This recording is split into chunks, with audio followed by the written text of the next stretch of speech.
Nobody told you that the secret to making more money might actually be turning customers away. But that is exactly what happened. And the numbers were so absurd that we had to talk about it. The experiment started with one uncomfortable question. What if the price was just too low? Not slightly low, not let's round up $5 low, but embarrassingly leaving money on the table, undervaluing your entire existence low. Here is the thing about pricing psychology. Most people treat their rates like a confession of self-worth, not a business decision. You whisper your number, brace for rejection, and then cave the moment someone raises an eyebrow. Because somewhere along the way, you convinced yourself that a cheaper price equals more clients, equals more success. But the market does not actually work like that. And anyone who has sat through a basic economics class has met the demand curve, the one that suggests raising your price does not always kill demand. And sometimes, ironically, it actually increases perceived value.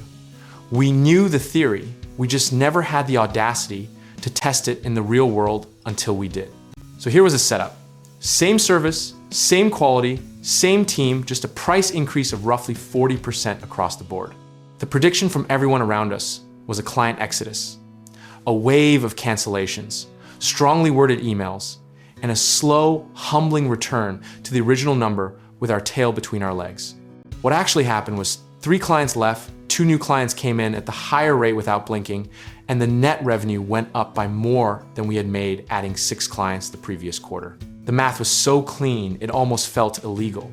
Here is the behavioral economics hiding underneath that result when you price low. You attract price-sensitive clients, which are also often the most demanding, least loyal, and most likely to negotiate every single invoice. Raise the price, and you quietly filter for a completely different type of buyer, one who values outcomes over discounts.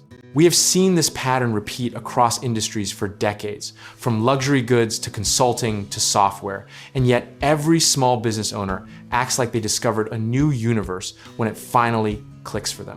Warren Buffett has been saying for years that price is what you pay and value is what you get.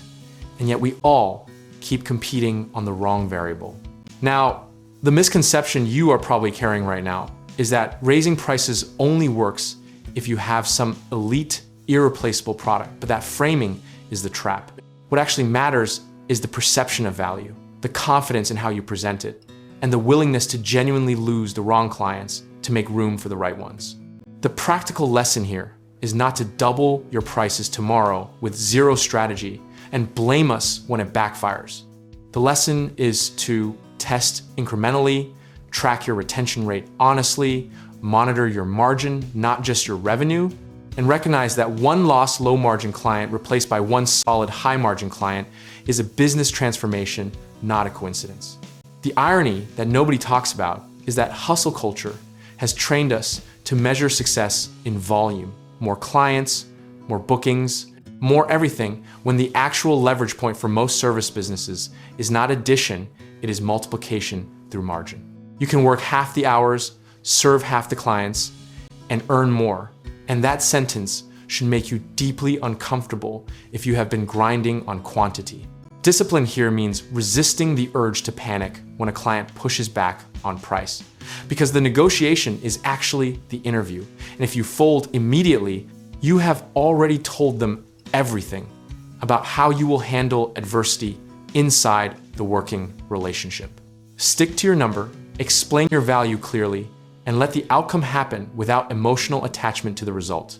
At its core, this is not really a pricing story, it is a positioning story, a confidence story, and honestly, a little bit of a therapy session for every person who has ever undercharged and then resented the client for not appreciating them. The price you charge is a signal, and you get to decide what that signal says about you.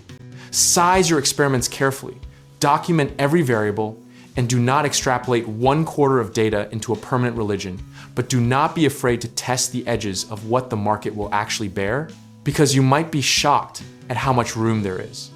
Comfort with uncertainty is not recklessness. It is the cost of doing business intelligently.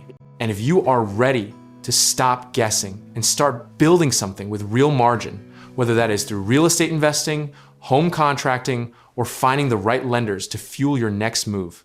We can help you get started. Check out the links in the description below.